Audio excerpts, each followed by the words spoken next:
네, 시편 123편 1절부터 4절까지 말씀을 우리 같이 읽습니다. 1절입니다. 하늘에 계시는 주여, 내가 눈을 들어 주께 향하나이다. 상전의 손을 바라보는 종들의 눈같이, 여주인의 손을 바라보는 여종의 눈같이 우리의 눈이 여호와 우리 하나님을 바라보며 우리에게 은혜 베풀어 주시기를 기다리나이다. 여호와여, 우리에게 은혜를 베푸시고 또 은혜를 베푸소서. 심한 멸시가 우리에게 넘치나이다.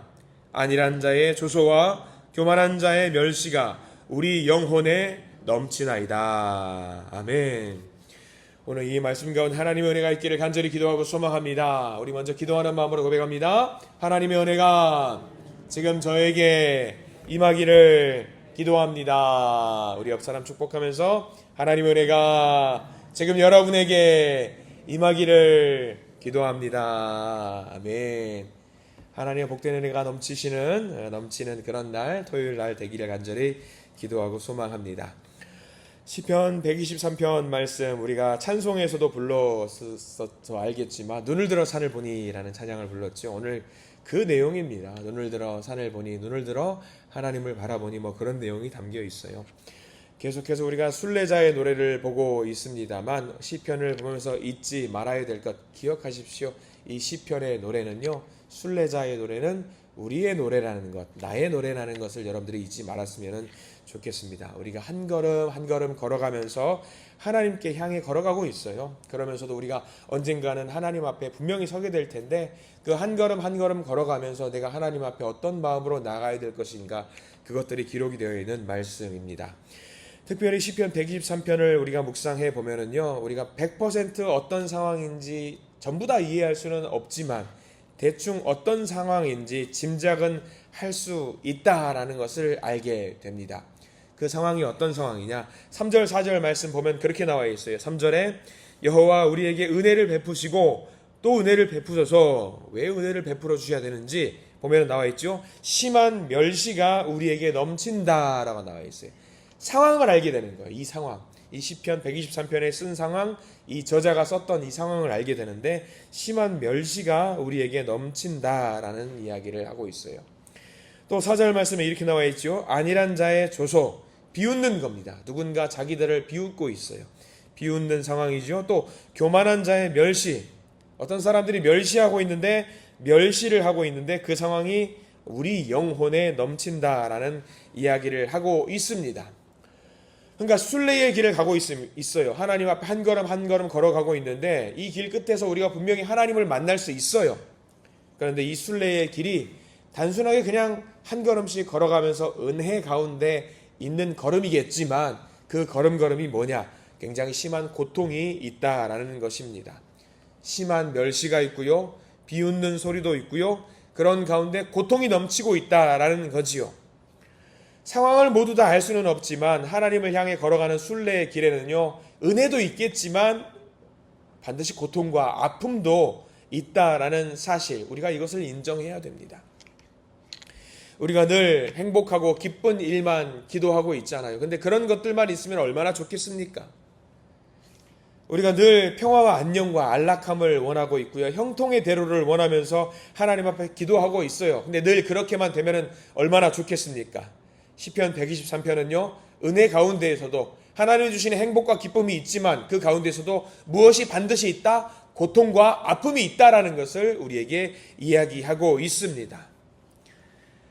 여기서 멈출 것이 아닙니다. 한 걸음 더 나아가야 돼요. 3절 말씀 다시 한번 보면은요, 순례의 길 끝에는 반드시 우리가 하나님을 만나게 되는데 그 만나게 되는 상황 속에서 반드시 무엇을 하나님 앞에 요청해야 되느냐? 하나님, 우리에게 반드시 은혜를 부어 주십시오 라는 기도를 붙잡고 나아가야 되는 거예요. 고통이 있고 아픔이 있어요.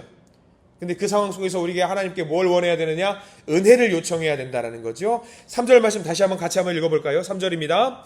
여호와여, 우리에게 은혜를 베푸시고 또 은혜를 베푸소서. 심한 멸시가 우리에게 넘치나이다. 특별히 고통이 있어요. 아픔이 있어요.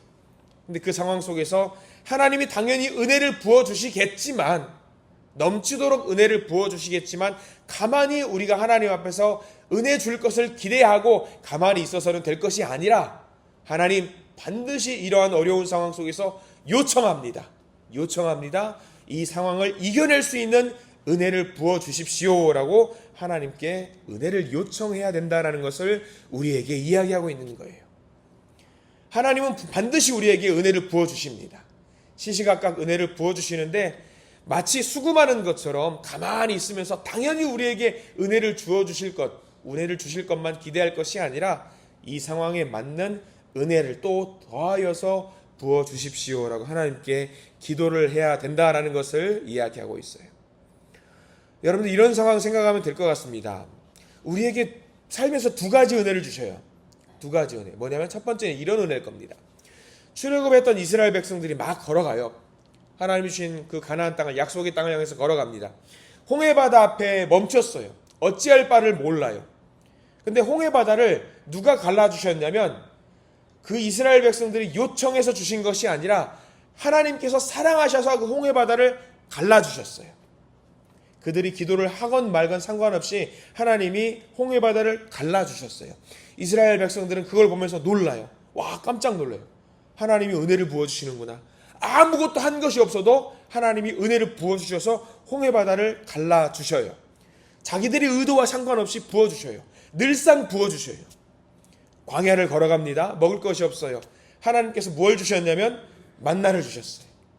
그들의 뜻과 의도와 상관없이 부어주셔요. 하나님이 그냥 부어주셔요. 우리는 은혜를 생각할 때 그것만 생각해요.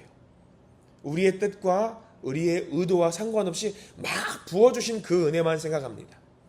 그 은혜도 반드시 있어요. 우리 가운데 있어요. 내가 바라건 원하건 원하지 않건 하나님은 우리에게 은혜를 부어주시는데 또 다른 은혜가 하나 있다라는 거죠. 뭐냐면요, 우리가 무언가 할 때 주시는 은혜도 있어요. 홍해바다 앞에서는 하나님이 그냥 부어주셨잖아요. 근데 강 하나를 더 건너는 사건이 있거든요. 이스라엘 백성들이 어떤 강을 건너는지 여러분들 잘 아실 겁니다. 무슨 강이죠? 요단강이 있어요. 요단강. 홍해바다와 상관없이 요단강이 있어요. 요단강 앞에서는 하나님이 먼저 보여주지 않으세요. 홍해바다를 건널 때는 분명히 아무 상관없이 하나님이 부어주셔요. 내가 보여줄게. 강을 막 가로질러 버려요. 이 요단강은 그렇게 안 하세요. 차이가 있어요. 어떻게 하냐? 먼저 너희들이 언약궤를 짊어지고 뭔가 보여줘봐 해요. 뭘 보여달라는 거냐면 믿음을 보여달라는 거예요. 그럼 언약궤를 짊어지고 먼저 내딛어요. 강에 발을 내딛으니까 하나님이 그제서 어떻게 하시냐? 요단강을 확 가로질러서 건너갈 수 있게 만들어주세요. 이게 또 다른 은혜거든요. 차이가 뭘 것 같아요? 홍해바다의 은혜는 막 부어주시는 은혜예요. 근데 요단강의 은혜는 뭐냐면 뭔가 내가 액션을 취하니까 보여주시는 은혜입니다. 차이가 분명히 있어요. 너희들 뭔가 한번 해봐. 너희들의 믿음을 보여줘봐. 이게 두 번째 은혜예요. 무언가 해야 됩니다. 찾아 나서야 돼요. 이렇게 찾을 때에 주어지는 은혜가 있다라는 거예요. 우리가 간절하게 기도하지 않아도 하나님이 너무 사랑하셔서 우리에게 부어주는 은혜가 있습니다. 또 다른 은혜가 뭐냐면 내가 간절하게 기도할 때에 부어주시는 은혜가 또 있어요. 오늘 시편 123편 말씀은 그 은혜예요. 두 번째 은혜입니다. 다윗 보세요. 다윗이 뭘 잘해서 왕이 됐습니까? 아니거든요. 그냥 부어주시는 거예요. 부어주시는 거예요. 어느 날 갑자기 사무엘 선지자가 찾아와요.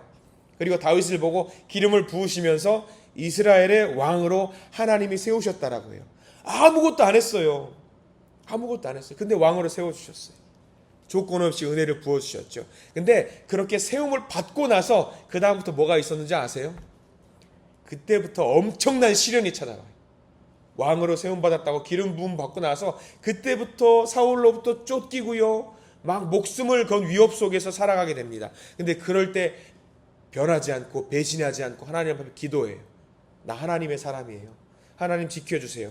그 시련을 다 이겨내고 나니까 그때부터 하나님이 무엇을 부어주시냐면 은혜를 부어주셔요. 내가 보여드리니까.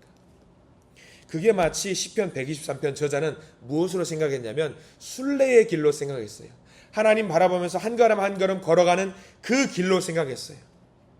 그러니까 순례의 길을 가는 과정 중에 있어서 분명히 하나님께서 무한정 부어주시는 은혜가 있어요.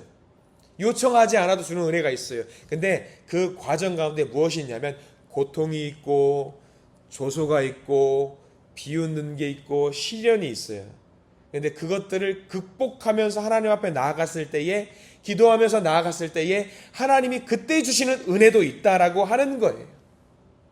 우리가 순례의 길을 걸어가요. 믿음 생활하면서 한 걸음 한 걸음 다들 걸어가셔요. 하나님이 무한정 은혜를 부어주셔요. 홍해바다 사건처럼. 근데 또 다른 은혜가 있다라는 거예요. 우리가 한 걸음 걸어가면서 시련이 있을 때에 배신하지 않고 하나님 배교하지 않고 하나님 앞에 기도하면서 나아갈 때에 주시는 은혜도 있다라는 거예요. 쉬운 예로 이런 거죠. 우리가 살면서 알 수 없는 병에 걸려요. 고통에 있어요.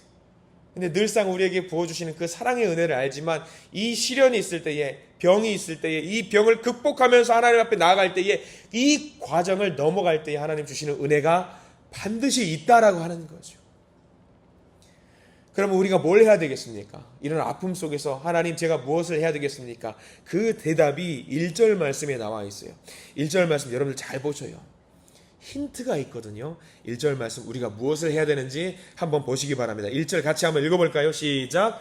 하늘에 계시는 주여 내가 눈을 들어 주께 향하나이다. 여기 다 밑줄 그으셔야 돼요. 하나님이 늘상 부어주시는 은혜가 있어요. 근데 아픔이 있을 때도 부어주시는 은혜가 있는데 내가 뭘 해야지 하나님 앞에서 그 은혜를 받을 수 있냐. 1절 하늘에 계신 하나님 내가 눈을 들어 주님을 향하나이다.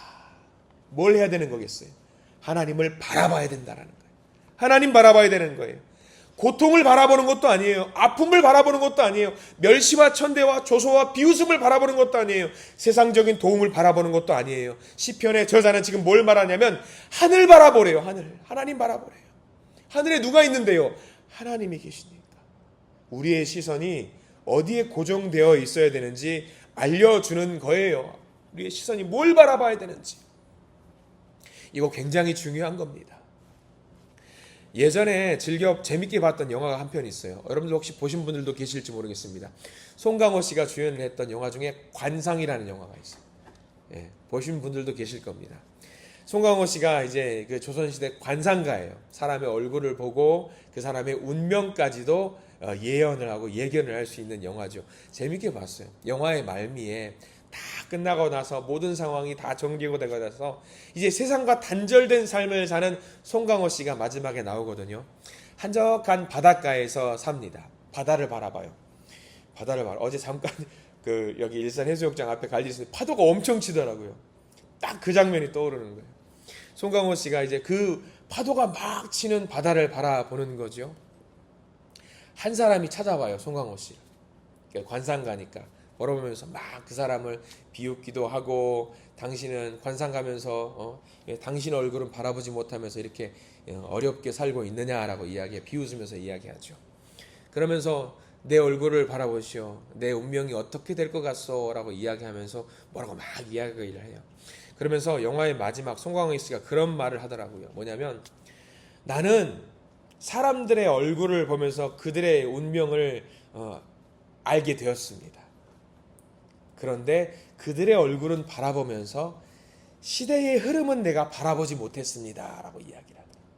그러면서 파도를 딱 보면서 시시각각 저렇게 일렁이는 파도는 내가 봤지만 그 파도의 변화를 일으키는 저 바람은 내가 보지 못했습니다. 이야기를 하는 거예요.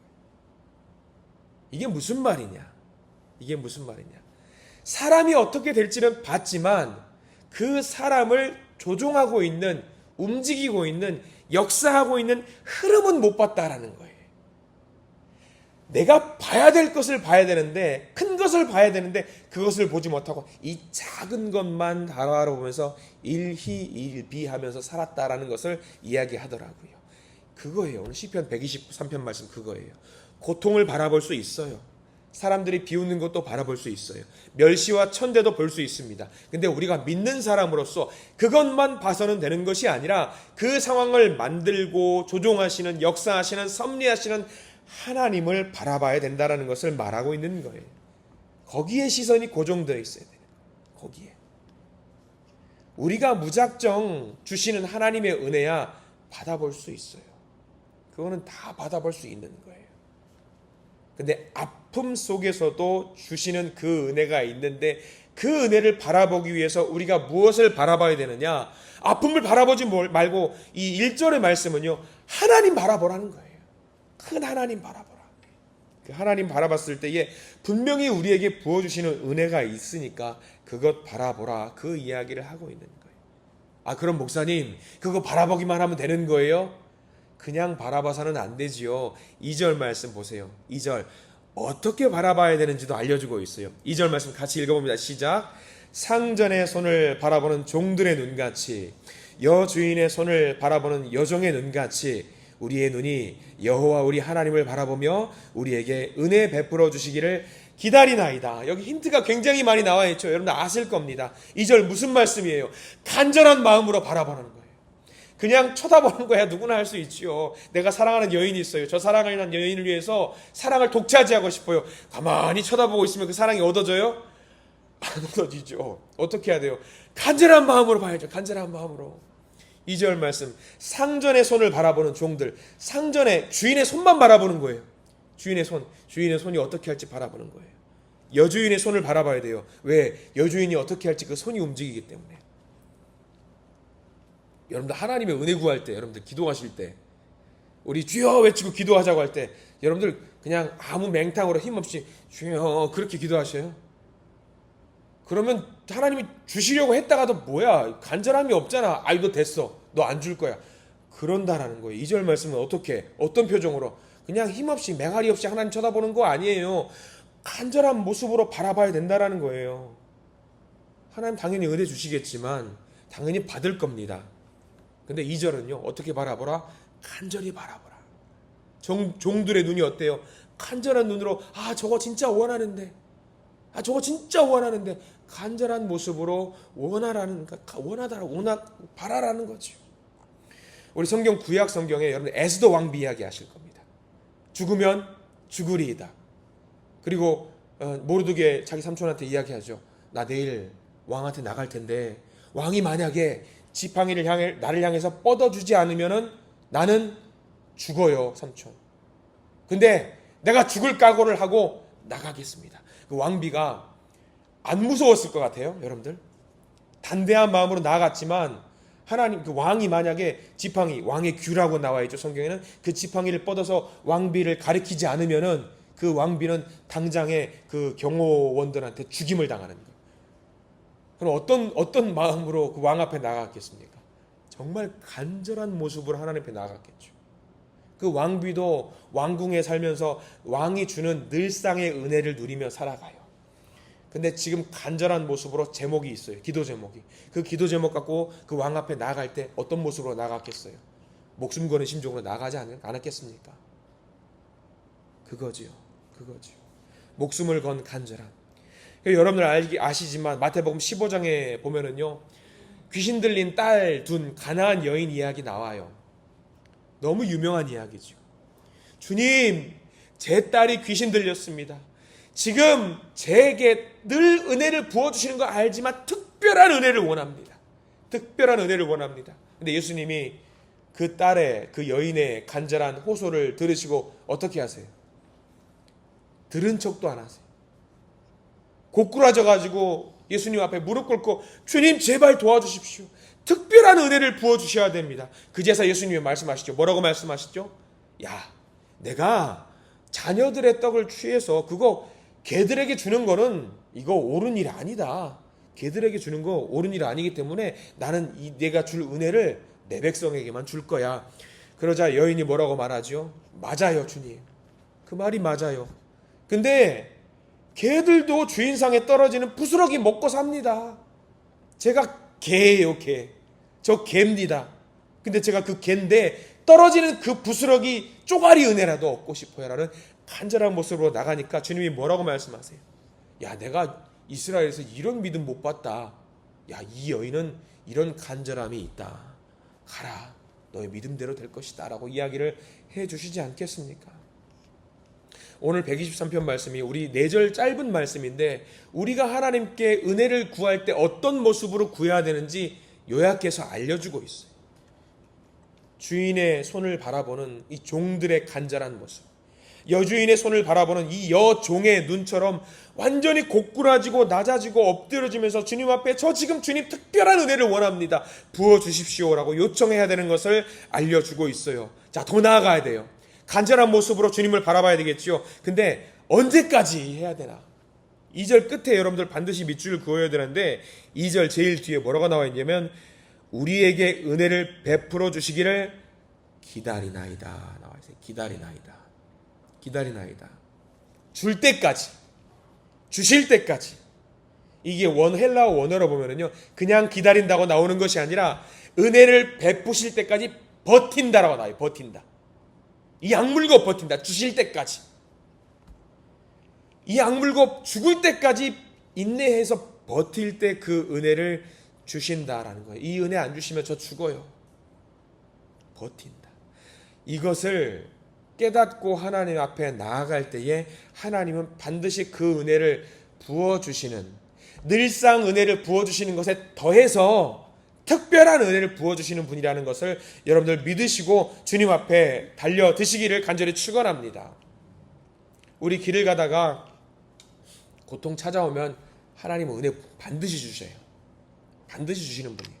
그러나 거기서 더 간절하게 주님께 나의 시선을 고정해 보십시오.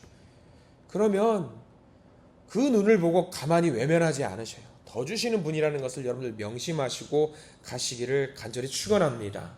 고통의 시간, 남들이 비웃는 그 시간, 조소를 하고 멸시천대받는 그 시간 하나님을 만나는 시간이고 특별한 은혜를 받을 수 있는 절호의 기회라는 것을 아시고 하나님 앞에 나아가시는 우리 믿음의 성도님들 되시기를 간절히 축원합니다.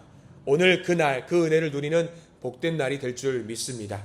오늘 그 날 하나님을 만나시면서 그 은혜를 누리시기를 간절히 축원합니다. 기도하겠습니다. 주님, 이 짧은 말씀을 통해서 우리가 특별하게 하나님께 요청하고 바라봐야 되고 버텨야 되는 것을 깨달아 알게 됩니다. 가만히 있어도 주님 우리에게 무한정 은혜를 부어주시는데 간절한 소망을 가지고 주님 앞에 주님의 손을 바라볼 때에 주님은 그 외침을 외면하지 않으시고 큰 은혜를 부어주시는 분임을 우리가 알게 됩니다. 먼저 주님을 바라보게 해주시옵소서. 간절하게 바라보게 해주시옵소서. 그리고 그 은혜를 버티면서 기다리게 해주시옵소서.